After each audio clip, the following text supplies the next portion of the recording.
प्यारे दोस्तों, आज हम आपको बताएंगे फैशन और उसकी तबाह कारी के बारे में। ऐसी ही और मज़ीद वीडियो देखने के लिए हमारे यूट्यूब चैनल इस्लामिक वॉइस को सब्सक्राइब करें। ये कहानी मरियम नामी एक नौजवान लड़की की है जिसका ताल्लुक एक छोटे से देही इलाके से था। मरियम अपने गांव में सादगी और मासूमियत के साथ पली बढ़ी। गांव की रवायात, सादगी और जिंदगी के सादा उसूल इसके अंदर गहराई से पियुस्त थे। इसके वालिदीन उसे एक आम जिंदगी गुजारने की नसीहत करते और सादा तुरुज़ हयात को ही कामयाब समझते थे। लेकिन मरियम के दिल में एक मुख्तलिफ ख्वाब पल रहा था। वो चाहती थी कि वो फैशन डिज़ाइनर बने और अपनी तख्लीकी सलाहियतों को दुनिया के सामने लाए। मरियम अपने इर्द-गिर्द के लोगों से मुनफरिद ख्यालात रखती थी। उसे कपड़ों के डिज़ाइन बनाना बहुत पसंद था और वो अक्सर अपने गांव में सादा लोगों के लिए मुनफरिद मलबूसात तैयार करती। गांव के लोग मरियम के डिज़ाइनों को पसंद करते, लेकिन इसके ख्वाब उन्हें कुछ ज़्यादा समझ में न आते थे। मरियम की माँ, जो इसके ख्वाबों की हामी थी, उसे आगे बढ़ने की तरगीब देती और उसे बताती कि बड़े शहर में जाकर वो अपनी सलाहियतों को बेहतर बना सकती है। जब मरियम ने अपनी इब्तिदाई तालीम मुकम्मल की तो इसके वालिदीन ने फैसला किया कि उसे शहर भेजा जाए ताकि वो अपने ख्वाबों की ताबीर हासिल कर सके। मरियम ने फैशन डिज़ाइनिंग में एली तालीम के लिए शहर की एक मशहूर यूनिवर्सिटी में दाखिला लिया। शहर की बड़ी इमारतें, चमकते हुए बाजार और हर तरफ नज़र आने वाली चकाचौंध ने मरियम को अपनी तरफ खींच लिया। ये सब उसके लिए नया था, लेकिन उसने खुद को इस माहौल में ढालना शुरू कर दिया। फैशन डिज़ाइनिंग कॉलेज में दाखिला लेने के बाद मरियम ने मेहनत शुरू कर दी। वह अपने दीही पस मंज़र को छोड़कर शहर के नए तर्ज ज़िंदगी में शामिल हो गई। उसे एहसास हुआ कि शहर की ज़िंदगी में हर चीज़ ज़ाहिरी दिखावे और ख़ूबसूरती पर मुनहसर है। फैशन इंडस्ट्री की चमक दमक और मुकाबले की फ़ज़ा में मरियम को अपने ख्वाबों के करीब आना एक मुश्किल रास्ता लगा, लेकिन वो पुरअज़्म रही। मरियम ने जल्द ही देखा कि फैशन की दुनिया सिर्फ ज़ाहिरी खूबसूरती और ग्लीमर पर नहीं, बल्कि इसमें सख्त मुकाबला और चालबाजियां भी शामिल हैं। हर कोई अपने आप को सबसे बेहतरीन साबित करने की कोशिश में लगा हुआ था। मरियम, जो देहाती सादगी की मालिक थी, को इस सख्त मुकाबले में शामिल होना मुश्किल लगा, मगर वह अपनी सलाहियतों और मेहनत के ज़रिए आगे बढ़ने लगी। जल्द ही मरियम को फैशन इंडस्ट्री में अपने हाथ डालने का मौका मिल गया, कदम जमाने का मौका मिला। इसके डिज़ाइन मुनफरिद और दलक्ष थे और लोग इसकी सलाहियतों की तारीफ करने लगे। लेकिन जो वो आगे बढ़ती गई, इस पर यह दबाव बढ़ता गया कि वो अपने रवायती पस मंज़र को हटा दे, तर्क करके जदीदियत और मगरबी तर्ज ज़िंदगी को अपनाए। मरियम के लिए ये एक बहुत बड़ा इम्तिहान था। वो अपने ख्वाबों के पीछे दौड़ रही थी, लेकिन इसके लिए इसे अपने उसूलों और रवायात से समझौता करना पड़ रहा था। मरियम की मेहनत के नतीजे में इसे एक बड़ा मौका मिला। इसे एक मशहूर फैशन शो में अपने डिज़ाइन पेश करने का मौका दिया गया। ये इसके लिए एक ख्वाब की ताबीर थी। फैशन शो में इसके डिज़ाइनों को बहुत पसंद किया गया और वह रातों रात मशहूर हो गई। मीडिया में इसके चर्चे होने लगे और वो फैशन इंडस्ट्री का एक नुमाया नाम बन गई। मगर इस कामयाबी के साथ ही मरियम की ज़िंदगी में मुश्किलात का आगाज़ हुआ।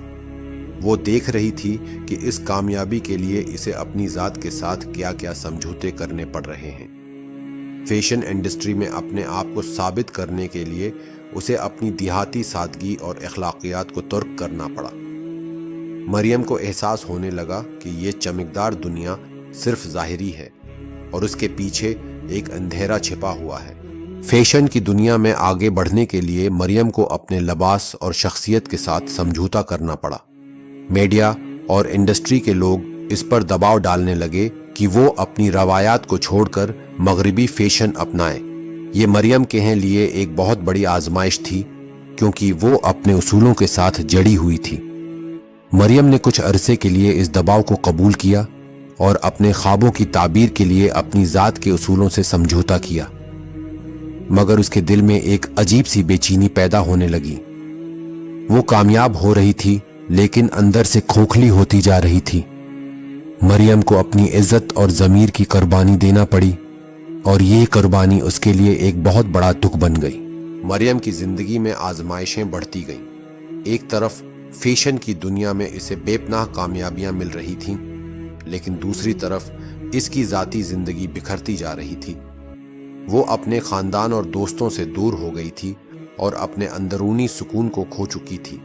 اسے احساس ہونے لگا کہ وہ جس کامیابی کے پیچھے دوڑ رہی ہے وہ دراصل اس کے لیے ایک عذاب بن چکی ہے۔ ایک دن ایک بڑے فیشن شو کے دوران مریم کو ایک ایسی صورتحال کا سامنا کرنا پڑا جس میں اسے اپنے لباس کے حوالے سے مزید سمجھوتے کرنے پڑے۔ میڈیا اور انڈسٹری کے لوگوں نے اسے مجبور کیا کہ وہ اور زیادہ بولڈ اور جدید فیشن اپنائے جو اس کے اصولوں کے بالکل خلاف تھا۔ مریم نے دباؤ میں آ کر یہ قدم اٹھایا، لیکن اس کے بعد وہ اپنی ہی نظروں میں گر گئی۔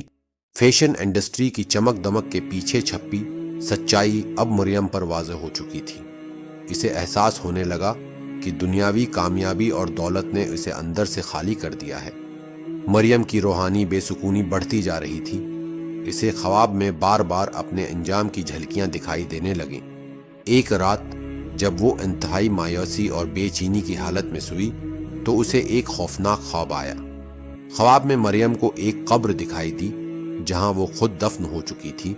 اس کی قبر کے اندر ایک عجیب سا اندھیرا تھا اور وہ خود کو تنہا اور بے بس محسوس کر رہی تھی۔ اچانک قبر کے اندر عجیب و غریب مخلوقات نے اسے گھیر لیا اور وہ اسے عذاب دینے لگیں۔ مریم کی روح پر ایک خوفناک اذیت کا آغاز ہوا اور وہ درد اور تکلیف سے چلا رہی تھی۔ اسے احساس ہوا کہ اس دنیا کی چمک دمک جس کے پیچھے وہ ساری زندگی دوڑتی رہی دراصل اسے ہوا ابدی عذاب میں مبتلا کرنے کا سبب بن رہی ہے۔ مریم کو اس خواب میں عذاب قبر کا سامنا کرنا پڑا۔ قبر کی تنگی اور اندھیری مخلوقات کی خوفناک شکلیں اسے چاروں طرف سے گھیرے ہوئے تھیں۔ وہ چیختی رہی لیکن کوئی اسے بچانے والا نہیں تھا۔ اس کے اعمال جو دنیاوی کامیابیوں کے حصول میں ضائع ہو چکے تھے اب اس کے لیے عذاب بن چکے تھے۔ مریم کی آنکھ کھلی، وہ پسینے سے شرابور اور خوفزدہ تھی۔ وہ سمجھ گئی تھی کہ دنیاوی زندگی کی کامیابیاں صرف وقتی ہیں اور آخرت کی زندگی کی تیاری زیادہ اہم ہے۔ اس نے فوراً اللہ تعالی سے معافی مانگنے کا فیصلہ کیا اور اپنی زندگی کو بدلنے کا عزم کیا۔ مریم نے توبہ کی اور اس چمکدار دنیا سے خود کو دور کر لیا۔ اس نے فیشن انڈسٹری کو چھوڑ دیا اور واپس اپنے گاؤں چلی آئی۔ اب اس کی زندگی کا مقصد صرف دنیاوی کامیابیاں حاصل کرنا نہیں بلکہ اپنے رب کی رضا حاصل کرنا تھا۔ مریم نے اپنی زندگی کو نیکی کے کاموں میں لگایا اور لوگوں کو بھی آخرت کی زندگی کے بارے میں یاد دہانی کرانا شروع کی۔ مریم کی یہ کہانی ہمیں ایک بہت بڑا سبق دیتی ہے کہ دنیاوی چمک دمک اور کامیابیاں وقتی ہیں۔ اگر ہم اپنی زندگی میں اخلاقیات، عزت اور روحانی سکون کو نظر انداز کر دیں تو یہ دنیا ہمارے لیے عذاب کا سبب بن سکتی ہے۔ مریم نے اپنی زندگی کو بچانے کے لیے اپنے رب کی طرف رجوع کیا اور اسی میں اس کی نجات تھی۔